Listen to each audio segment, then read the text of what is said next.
என் கை உடஞ்சதுக்கப்புறம் இன்னும் நல்லா hand stand hold பண்ண முடியுமா? ட்ரெயின் லைக் அன் அத்லட் டே 6. இன்னைக்கு நான் சீக்கிரமாகவே எழுந்துச்சிட்டேன். சூரியன் தான் லேட்டு. சூரியன் இல்லாத இருக்கும்போது தான் மேகத்தோட அழகுலாம் நமக்கு பெருசாக தெரியும்.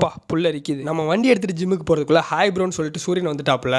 ஜிம்மில் இன்னைக்கு நமக்கு கோர் கண்டிஷனிங் டே. நீங்கள் எந்த அவுட்டோர் ஸ்போர்ட்ஸ் விளாண்டாலும் சரி, உங்களோட கோரை மட்டும் ஸ்ட்ரென்தன் பண்ணிங்கன்னா உங்களோட கேம் பயங்கரமாக ப்ராக்ரஸ் ஆகிறத நீங்களே பார்ப்பீங்க. Hanging leg raises, toe to the bar, இது எல்லாமே ஓவரால் ஆப்ஸோடு சேர்த்து பர்டிகுலராக லோவர் ஆப்ஸை தரமாக டார்கெட் பண்ணும். அதை முடிச்சுட்டு அப்படியே அப்பர் ஆப்ஸை ஃபோக்கஸ் பண்ணுற விதமாக லெக் எலவேட்டட் கிரன்ச்சஸ் தான் பண்றோம். லோவர் ஆப்ஸ், அப்பர் ஆப்ஸ், ஆப்ளிக்ஸ்னு எல்லாமே போட்டு முடிச்சாச்சு. அவ்வளவுதான் கோர் கண்டிஷனிங்னு கேட்டீங்கன்னா, இவ்வளவு நேரம் நம்ம போட்டது கோர்ல ஒரு பார்ட்டான ஆப்ஸ் மட்டும் தான். இனிமே தான் மெயின் மேட்டரே இருக்குது. இந்த ஒர்க் அவுட்டோட பேர் என்னன்னு தெரியல, ஆனா இது வேர்ல்டு ஃபாஸ்டஸ்ட் மேனான உசேன் போல்ட்டோட ஒரு கீ ஒர்க் அவுட். ஜிம்முக்கு போக இன்ட்ரெஸ்ட் இல்லாம ஹோம் ஒர்க் அவுட் பண்றவங்க இந்த ஒர்க் அவுட்டை கண்டிப்பா ஆட் பண்ணிக்கோங்க. இது உங்க லோயர் பேக்கை தரமா செதுக்கும். அதெல்லாம் முடிச்சு அப்படியே உடஞ்சி ஒட்ட வச்ச எலும்போட நான் ஹேண்ட் ஸ்டாண்ட் பிராக்டிஸ் பண்ண வந்துட்டேன். எனக்கே ஆச்சரியம், என்னால பேலன்ஸ் பண்ண முடியும் நான் நினைச்சே பார்க்கல. அப்புறம் மார்னிங் பிரேக்ஃபாஸ்ட்டுக்கு boiled X with my secret sauce plus bread, banana, அதுக்கு மேல தேனை நல்லா தெளிச்சு விட்டு ஒரு பெரிய பேட்டை வச்சாச்சு. உண்மையிலே ஹனியும் பிரெட்டும் காம்பினேஷன் அல்ட்டியா இருந்துச்சு. அப்புறம் இன்னைக்கான ஊட்டச்சத்து மாத்திரையை உட்கொண்டுட்டு வீடியோ முடிச்சுக்கிறேன். நாளைக்கு பார்ப்போம்ல.